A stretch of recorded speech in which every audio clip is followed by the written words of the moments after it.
कानी बहू। किशोरी लाल जी के बेटे राघव की शादी की बात जगह जगह चल रही थी, लेकिन किशोरी लाल जी को कोई लड़की पसंद ही नहीं आती थी।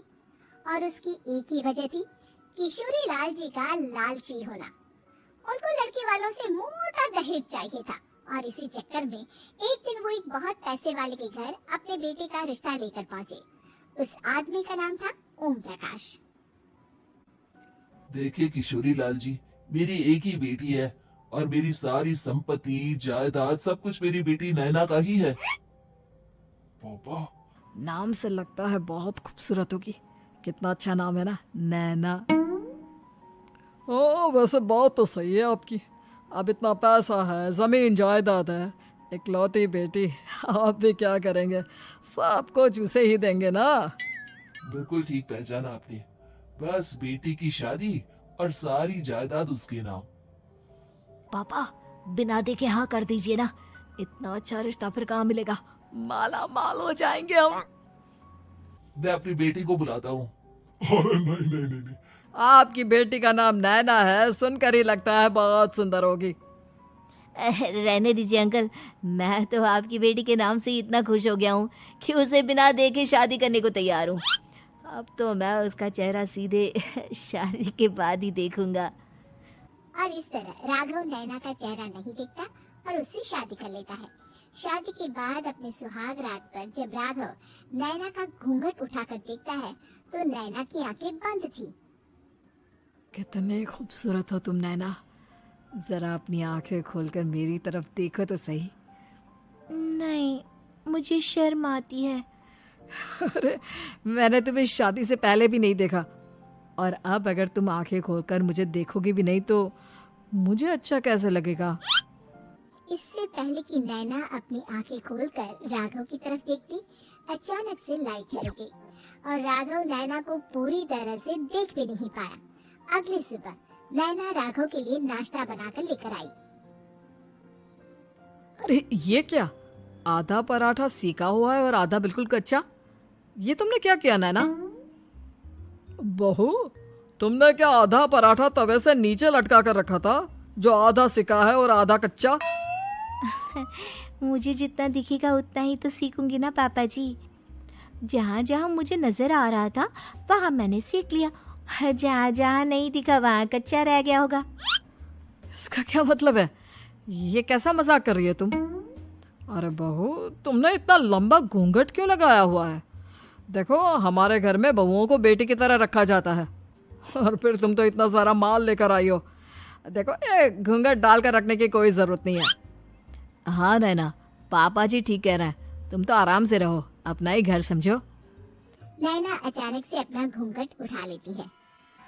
अरे ये क्या पापा, नैना की तो एक आंख फूटी हुई है। नाम से नैना, लेकिन ये तो कानी बहू निकली। मेरे साथ धोखा हुआ है, धोखा। बिना दिखाए अपनी कानी लड़की मेरे संग ब्याह दी। मुझे कानी बीवी नहीं चाहिए। मुझे अभी ओम प्रकाश जी से बात करनी पड़ेगी। आखिर उन्होंने मेरे साथ ऐसा किया क्यों? अरे आप लोगों ने ही तो पापा से कहा था कि आप लोग शादी से पहले मुझे देखना नहीं चाहते।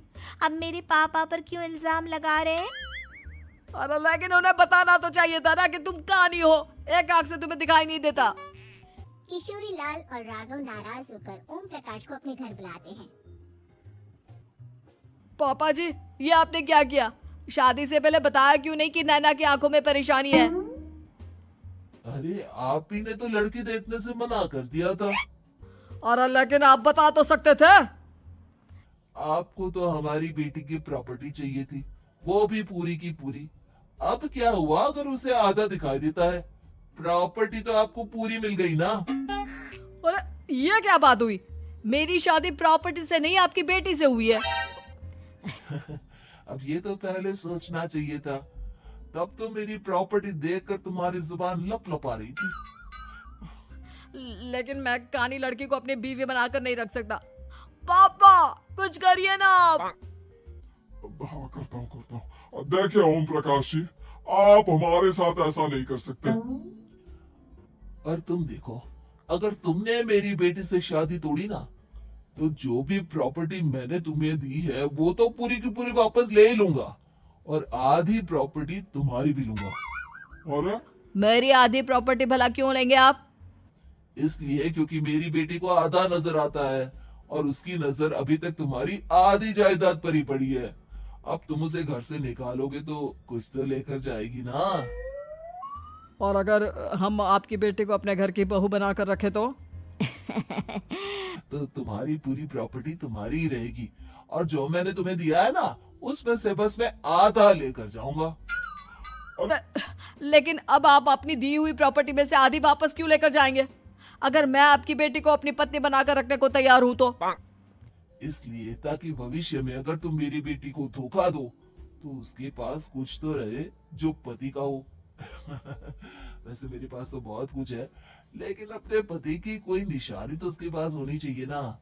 अब अगर तुमने मेरी बेटी को कानी कहा तो तुम्हें प्रॉपर्टी भी कानी ही मिलेगी, पूरी नहीं। जमाए राजा।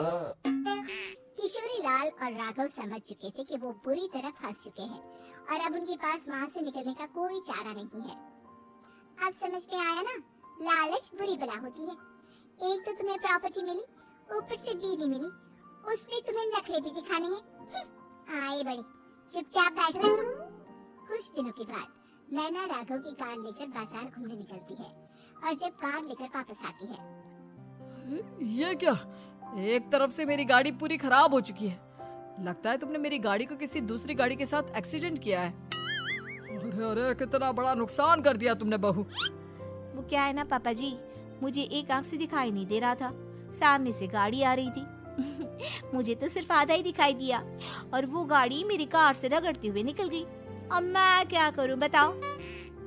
आप इसे ठीक कराने के पैसे कौन देगा? तुम्हारे पापा? तुमने मुझसे इस तरह से बात की? अभी रुको। नैना राघव की शिकायत ओम प्रकाश को कर देती है। देखो राघव, अब जो मेरी आधी प्रॉपर्टी तुम्हारे पास थी ना, उसमें से आधी और मैं लेकर जाऊंगा, क्योंकि तुमने मेरी बेटी को डांटा।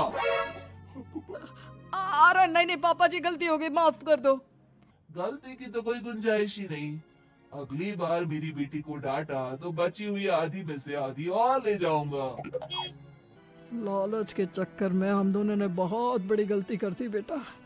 एक तो तुम्हें कानी बहू मिली और ऊपर से जो माल मिला वो भी काना।